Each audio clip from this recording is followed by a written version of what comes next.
Hello students, this video is for standard 8 subject Marathi. Poem number 3 प्रभात. प्रभात ये जो poem है इसके जो कवि हैं बहुत ही प्रसिद्ध कवि हैं किशोर बड़ी. किशोर बड़ी इन्होंने ये पोएम लिखी हुई है और ये जो है एक्चुअली ये पोएम पाकळ्या हा चिरोली संग्रह, पहाटेच्या प्रतीक्षेत, इस तरह के बहुत सारे अच्छे अच्छे काव्य संग्रह, उसके अलावा स्तंभ लेखन, बहुत सारे लेखन जो हैं, चित्रपट का भी लेखन, उन्होंने कुछ गीत वगैरह लिखे हैं. तो किशोर बळी ने ये पोएम लिखी है. इसमें विज्ञान तंत्रज्ञानाच्या नव्या युगात ज्ञानाची नवनवी दालने खुली होत आहेत. नव्या पिढीला कलागुणांच्या विकासाच्या नव्या संधी मिळत आहेत. ये उसकी प्रस्तावना में उन्होंने लिखा हुआ है कि विज्ञान और तंत्रज्ञान मतलब साइंस और टेक्नोलॉजी, ये जो हमारा एरा जो चल रहा है, ये जो युग चल रहा है, ये जो टाइम चल रहा है हमारे लिए, इसमें हम लोग साइंस और टेक्नोलॉजी के ऊपर टोटली डिपेंड हो गए और दालने खुली होता है. मतलब हमारे लिए न्यू वेज, नए रास्ते, नए खिड़कियां, नए जो पैसेजेस हैं वो ओपन होते जा रहे हैं हम लोगों के लिए. तो नव्या पिढीला कलागुणांच्या विकासाच्या नव्या संधी मिळत आहे और इसीलिए हमारी जो न्यू जनरेशन है, आगे आने वाली जो हमारी जनरेशन है, उन लोगों को कला गुणांच्या विकासाच्या, कला गुण समझता है आपके अंदर जो क्रिएटिविटी है, जो खास इंपॉर्टेंट कैरेक्टरिस्टिक्स जो आपके अंदर हैं, उसको डेवलप करने के लिए, उसका विकास करने के लिए आप लोगों को बहुत ही अच्छे संधी मतलब होता है चांस, तो नए चांस आप लोगों को मिल रहे हैं. तो अशा आश्वासक वातावरणात भेदभाव विसरून देशाला प्रगती पथावर नेण्याच्या नव्या वाटा शोधण्याचे आवाहन कवि या कवितेतून करत आहे. तो कवि जो है उन्होंने ये जो कविता है इसमें बताया है कि ये जो हमारे आसपास जो वातावरण है, जो एटमॉस्फेयर है, ये बहुत ही आश्वासक यानी हमको ट्रस्टवर्दी, जिसको हम बोलेंगे विश्वस्त कराने वाला ये वातावरण है और इसमें हमको देश को जो है विकास के नए रास्ते पर लेकर आगे बढ़ना है और उसके लिए नव्या वाटा मतलब नए रास्ते, न्यू वेज जो है वो हमको ढूंढने हैं. तो इसलिए कवि जो है वो एक साथ मिलकर सबको नए रास्ते पर और अपने देश को आगे बढ़ाने के रास्ते पर ले जाने के लिए रिक्वेस्ट कर रहा है. तो प्रस्तुत कविता किशोर फेब्रुवारी 2017 या मासिकातून घेतली आहे. मासिक आपको समझता है, मासिक जो है उसको हम मंथली मैगजीन जो होती है ना, महीने में एक बार वो मैगजीन प्रिंट होती है, तो उस मैगजीन में से ये जो पोएम है वो ली गई है प्रभात. तो ये बहुत ही सुंदर पोएम है. हम स्टार्ट कर रहे हैं इसको पढ़ना. हे ज्ञानाचे तेज पसरले नव्या युगाच्या नभात, कला गुणांच्या क्षितिजावरती ही प्रतिभेची प्रभात. देखिए सबसे पहले तो सारे वर्ड्स आपको समझने चाहिए. हे ज्ञानाचे तेज पसरले, ज्ञान यानी नॉलेज यानी हमारी पढ़ाई, यानी हमारे अंदर जो ये बहुत सारा न्यू थिंग्स जो डेवलप हो रहे हैं, इसका तेज, इसकी ब्राइटनेस जो है वो पूरी दुनिया में फैल गई है. नव्या युगाच्या नभात, ये जो टेक्नोलॉजी डेवलपमेंट हमने किया है, इसके वजह से हम ये जो नया समय चल रहा है, इसके आसमान में मतलब आज के डेट में हम फुल्ली डेवलप्ड हो गए हैं बहुत ज्यादा और इसलिए कला गुणांच्या क्षितिजावरती ही प्रतिभेची प्रभात. सबसे पहले क्षितिज का मतलब आप लोगों को दिया है. क्षितिज जो है आपने ज्योग्राफी में भी पढ़ा होगा, ये एक सिर्फ भासमान रेखा है. भासमान यानी फील होने वाली ऐसी एक लाइन जहाँ पे ऐसा लगता है कि आकाश और पृथ्वी वो एक दूसरे से लगे हुए हैं, एक ही लाइन हम लोगों को फील होती है, जिसको हम क्षितिज कहते हैं. तो आपने अक्सर पहाड़ों पे ऐसा देखा होगा, ऐसा लगता है आसमान और पहाड़ या जमीन जो है वो एक लाइन में एक दूसरे के साथ जुड़े हुए हैं.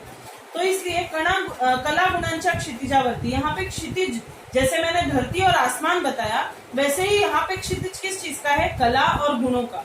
तो कला और गुणों को एक साथ जोड़कर ये जो हमें क्षितिज दिखाई पड़ा है, इस पे प्रतिभेची प्रभात यानी हमारे अंदर का प्रतिभा यानी होता है टैलेंट. तो हमारे अंदर का जो टैलेंट है उसकी ये नई सुबह, ये नया जो है आसमान हम लोगों को देखने के लिए मिला है. अगर आप पोएम देखेंगे तो उसमें बाजू में जो ड्राइंग बनाकर दी हुई है वो बहुत ही सुंदर है.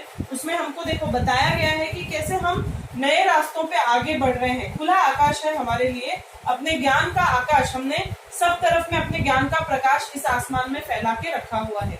और इस तरह से हमारी प्रभात यानी हमारी जो प्रभात का मतलब क्या होता है, मॉर्निंग, सुबह यानी सकाळ. तो सकाळ जो है वो बहुत ही खुशियों से भरी हुई ये हम लोगों को सुबह मिली है.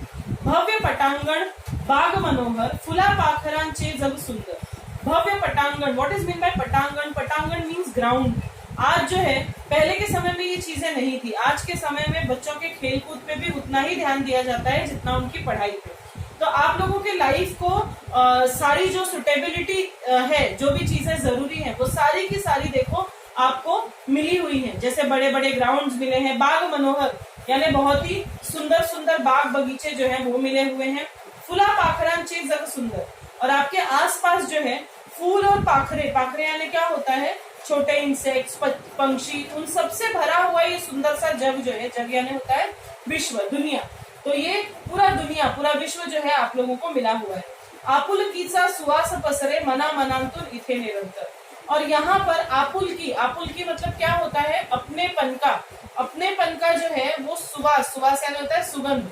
तो अपनेपन की एक खुशबू, एक फ्रेग्रेंस, एक सुगंध जो है वो हर एक के मन में, मना मनांतुर मतलब एक मन से दूसरे मन में, दूसरे से अगले मन में, तो इस तरह से आपस में सभी के मनों में एक अपनेपन का जो एक फ्रेग्रेंस है, एक खुशबू जो है वो फैली रहे, ऐसा कवि चाहते हैं। गुरुजनांच्या अमूल्य शिकवण या स्पर्धेच्या युगात कला गुणांच्या क्षितिजावरती ही प्रतिभेची प्रभात। गुरुजनांची, गुरुजन आपको पता है, आपको शिक्षा देने वाले, वो गुरुजन आपके अपने लोग हो सकते हैं, आपके टीचर्स हैं, आपके माता पिता भी गुरुजन ही हैं आपके लिए। तो इन लोगों की जो अमूल्य शिकवण, शिकवण यानी होता है सीख, जो शिक्षा, जो मोरल, वो आपको जो मोरल देते हैं, जो बहुत ही इंपॉर्टेंट शिक्षा आपको देते हैं, वो अमूल्य है, यानी उसका कोई मूल्य नहीं हो सकता, उसकी हम कीमत नहीं लगा सकते। तो गुरुजनों ने जो हमें शिक्षा दी है, और वो भी कब, या स्पर्धेच्या युगात, यानी ये जो कॉम्पिटिटिव वर्ल्ड है, ये दुनिया जो है आजकल सब एक दूसरे से आगे निकलने की होड़ में है, हम लोग एक स्पर्धा वाले समय में जी रहे हैं। तो इस समय में जो अमूल्य शिकवण गुरु ने हम लोगों को दी है वो सबसे ज्यादा इम्पोर्टेंट है। अगर हम उसी सीख को लेकर अपने कला और गुणों को लेकर आगे बढ़ेंगे तो कला गुणांच्या क्षितिजावरती ही प्रतिभेची प्रभात, तो हम लोगों के लिए हमारे जो कला और गुणों का जो संयोग है, जो जॉइन है, वो हम लोगों को बहुत ही टैलेंटेड मॉर्निंग की तरफ, यानी बहुत ही हम लोगों के गुणों की तरफ हमको आगे सुबह, नई सुबह की तरफ ले जाएगी। अब है अगला, पाया भरणी अस्तित्वाची प्रयोगशाळा व्यक्तित्वाची।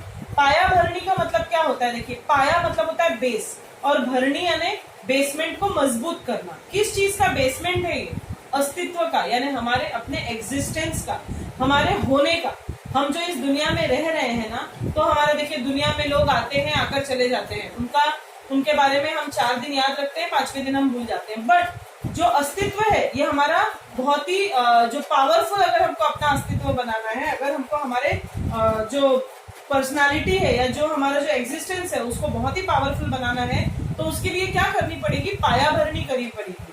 पाया भरनी यानी बेस को मजबूत करना पड़ेगा, जो नींव होती है हमारे जीवन की, उसको मजबूत करना पड़ेगा। और उसको मजबूत करने के लिए हम कैसे करेंगे, हम हमारी लाइफ को कैसे दूसरों से अलग या दूसरों से आगे कैसे हम बनाएंगे, प्रयोगशाला व्यक्तित्वाची, व्यक्तित्व की यानी हमारे पर्सनालिटी के लिए, डेवलपमेंट के लिए ये दुनिया जो है वो एक प्रयोगशाला है। जैसे आप साइंस लैब देखते हैं, साइंस में लैब में अलग अलग एक्सपेरिमेंट्स करके हमारे अच्छे के लिए चीजें बनाई जाती हैं, हमारे डेवलपमेंट के लिए चीजों के लिए रिसर्च किया जाता है। उसी तरह से इस दुनिया में एक प्रयोगशाला है जहाँ पे हमारे पर्सनालिटी के लिए एक्सपेरिमेंट्स हो रहे हैं, किस तरह से हम अपनी पर्सनालिटी को सबसे ज्यादा इम्प्रूव कर सकें। उसके लिए इम्प्रूवमेंट के लिए सबसे पहली चीज है पाया भरनी अस्तित्वाची, मतलब हम हमारे एग्जिस्टेंस को एकदम स्ट्रॉन्ग बनाएं और उसके साथ साथ हम हमारे व्यक्तित्व को अच्छा बनाएं। तो हम कैसे हो जाएंगे, तन सुदृढ़ मन विशाल होई, इथे रुजवणूक त्या तत्वांची। यहाँ पे रुजवणूक, यहाँ पे एक दूसरे से मिलना, किन तत्वों का, तत्व यानी बेसिक कंसेप्ट है यहाँ पे, तो इन सारे बेसिक कंसेप्ट को एक साथ में मिलाएंगे तो क्या होगा, हमारा तन सुदृढ़ होगा और मन विशाल होगा, यानी हमारा शरीर जो है वो मजबूत होगा और मन जो है बहुत ही ताकतवर हो जाएगा। विचारधारा तीच वाहते नसा नसांत रगा रगा, कला गुणांच्या क्षितिजावरती ही प्रतिभेची प्रभात। तो यहाँ पर कवि कह रहे हैं विचारधारा तीच वाहते नसा नसांत रगा रगा। विचारधारा, विचारधारा यानी हमारा जो पॉइंट ऑफ विजन होता है, जो हमारी सोच होती है, हमारे जो विचार होते हैं, जो हमने गुरुजनों से लिए हैं, या जिस तरह का विचार हम हमारे जीवन में डेवलप करेंगे, अगर हम बहुत ही अच्छे विचार को, अच्छे तत्वों को अपने जीवन में लाएंगे तो वो तत्व या वो विचार जो है वो हमारे नसा नसांत रगा रगा, मतलब हमारी नसों में, हमारी रग रग में, यानी इन ऑल आवर ब्लड, ये पूरी तरह से हमारे खून के साथ हमारे पूरे शरीर में दौड़ेगा। और फिर कला गुणांच्या क्षितिजावरती ही प्रतिभेची प्रभात, यानी कि कला और गुणों की क्षितिज पे हमें एक नई सुबह, एक टैलेंटेड, एक विकास से जुड़ी हुई एक नई सुबह हम लोगों को हमारे जीवन में आगे देखने को मिलेगी। और इसके लिए नवीन स्वप्ने नवीन आशा ही प्रगतीची नव परिभाषा। नव परिभाषा यानी नई डेफिनेशन। किस चीज की नई डेफिनेशन है? प्रगति की, यानी डेवलपमेंट की।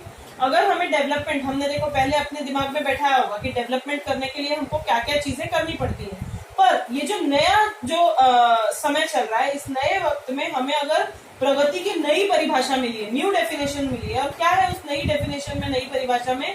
नवीन स्वप्ने नवीन आशा।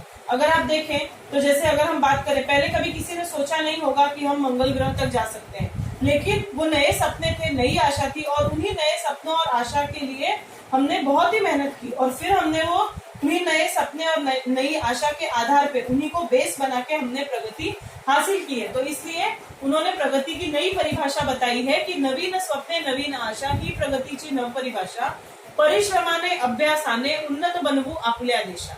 तो हम अपने देश को उन्नत यानी विकसित, उन्नत यानी बहुत ही आगे, हम विकसित कैसे बनाएंगे अपने देश को? परिश्रम से और अभ्यास से। देखिए, परिश्रम मतलब होता है मेहनत, और अभ्यास का मतलब होता है प्रैक्टिस। हम मेहनत करेंगे। मेहनत कैसी होनी चाहिए? मेहनत करने का ये मतलब नहीं है कि रोज सुबह आप शरीर को अपने किसी काम पे लगा दें। मेहनत करने का मतलब ये होना चाहिए कि हम एक पर्टिकुलर डायरेक्शन में अपने देश को आगे बढ़ाने वाले क्षेत्र में ही हम मेहनत करेंगे और उसका अभ्यास करते रहेंगे। मेहनत करने से कोई चीज हासिल हो गई, कोई चीज हमको मिल गई, इसका ये मतलब नहीं है कि वो हमारी सारी इच्छाएं पूरी हो गई। उसका हमें लगातार अभ्यास करना है। अभ्यास यानी प्रैक्टिस, लगातार हमें रिविजन करना है उन चीजों का, और इस तरह से उन्नत बनवू आपल्या देशा। तो हम हमारे देश को क्या करेंगे? उन्नत बनाएंगे, मीन्स हम विकसित बनाएंगे। मिटवून सारे भेद चलारे मानवतेच्या युगात, कला गुणांच्या क्षितिजावरती ही प्रतिभेची प्रभात।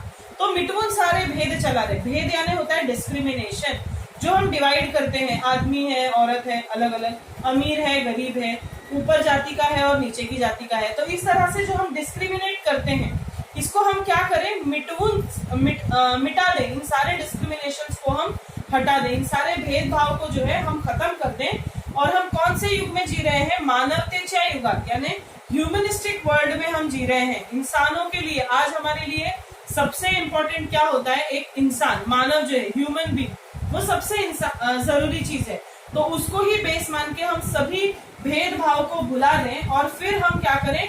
कला गुणांच्या क्षितिजावरती ही प्रतिभेची प्रभात। यानी अगर हम ऐसा करेंगे तो हमें कला और गुणों के क्षितिज पे हम लोगों को क्या मिलेगी? प्रतिभा की, यानी हमारे ही विकास की, हमारे ही शिक्षा की नई प्रभात, यानी नई मॉर्निंग जो है, तो वो हम लोगों को नजर आएगी। तो इस तरह से लेखक जो हैं, उन्होंने हमें ये बताया है कि हमें क्या करना है। हमें युग में जिस तरह का ज्ञान भंडार हमारे पास है, हम साइंस और टेक्नोलॉजी के, यानी विज्ञान और तंत्र ज्ञान के जिस युग में हम जी रहे हैं, उसमें हम सब कुछ कर सकते हैं। सिर्फ हम लोगों को अपने व्यक्तित्व को, अपने अस्तित्व को मजबूत बनाना है, तन और मन को भी सुदृढ़ और विशाल बनाकर रखना है, और हमें अपने नवीन स्वप्न और नवीन आशाओं को कभी भी खत्म होने नहीं देना है। तो इस तरह से ये कविता थी जिसे किशोर बड़ी जी ने लिखा था। धन्यवाद।